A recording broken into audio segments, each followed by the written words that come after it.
Hello दोस्तों, student joint में फिर से आपका स्वागत है। आज का हमारा टॉपिक है does Indian cinema shape our popular culture और merely reflect it? Cinema, it is believed, reveals much about a nation's subconscious and psyche. This subconscious and psyche is fairly responsible for the nation's state of being at a given point of time, while being affected by historical, socio-economic, and political incidents and events. Indian cinema, especially post-colonial Indian cinema, does much of this while also being an immense force which, by its subtle nature, has been able to mold the opinions of millions in the course of its apparently one-dimensional business of merely providing entertainment. Culture constitutes the everyday of a nation and every aspect of life. Relationships, behavior, clothing, education, ritual, food habits, etc., comprising of cultural beliefs and practices in many ways. In societies, there are many practices and traditions which are based on ignorance and which have withheld the progress of the society. Indian society is no exception, as rigidity of the caste system, untouchability, dowry system, and many more have done greater harm to our society. Cinema can be an enabling instrument to eradicate these evils. It can be used for promotion of national integration, family planning, eradication of illiteracy, etc. Cinema, via its various themes and subjects, can help the transformation of our society and individuals. Cinema to individuals can be an instrument to help people get rid of obscurantism and also guide them along the right path. It can help in removing ignorance from our society. Cinema in India has been part and parcel of life of the people. Impact of cinema on the lives of people can be inferred from the basic fact that from the start of the day till we fall asleep, cinema revolves around us through songs, dialogues, food, dress, and behavior. Cinema and life are so interconnected with each other that sometimes it is difficult to differentiate as to what has been imported by cinema and what has been adopted by the audience. Cinema is portrayal of life and imagination as it tries to build upon the crude realities of life and reach up to the utopian state of life and people. Thus, cinema dwells in between our imaginations and efforts to fructify these. Since its beginning with the film Raja Harish Chandra, 1913, the cinema in India has remained the most powerful medium of mass communication. It has the ability to combine entertainment with communication of ideas and be present in the conscience of people for the longer period of time. It certainly leaves other media far behind in making such an appeal. As in literature, cinema has produced much which touches the innermost layers of the man. It mirrors the episodes in such a manner that leaves an impact on the coming generations.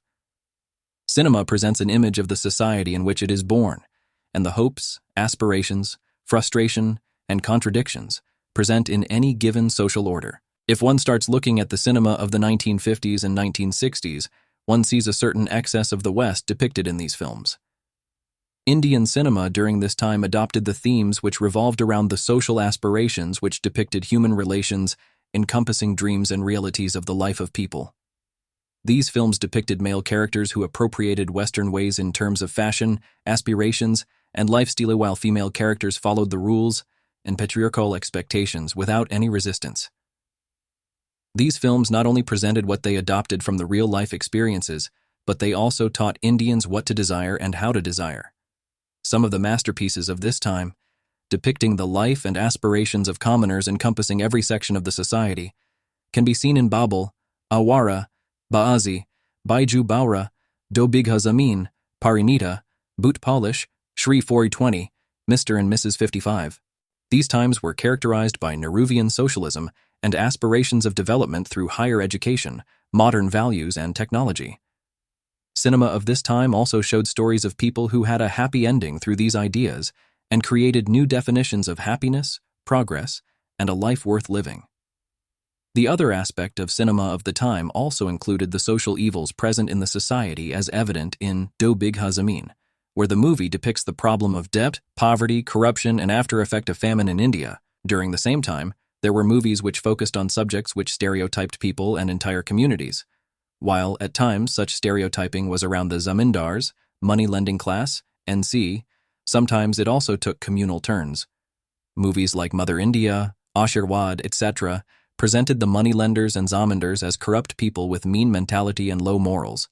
Movies like Barsat Ki Baat portrayed strong female characters who are independent-minded and choose their own love and destiny.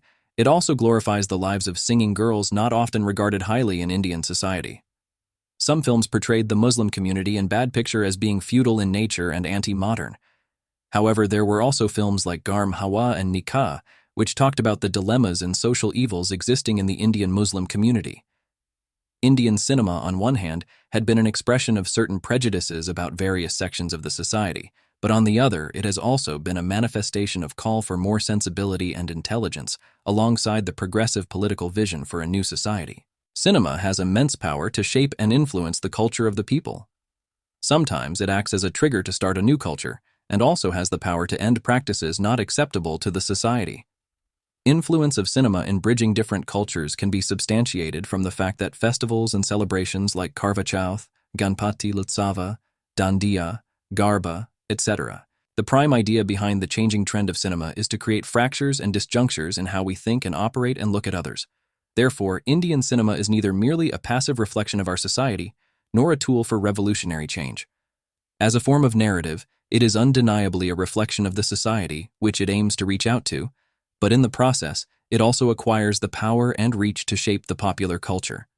It is appreciable of its power of imagination and creativity, but one must also be on guard against misappropriation of such a powerful medium for subversive purposes. अगर आप भी English audio सुनकर अपनी speaking English सुधारना चाहते हैं, तो student joint को अभी सब्सक्राइब करें। Thank you so much for watching.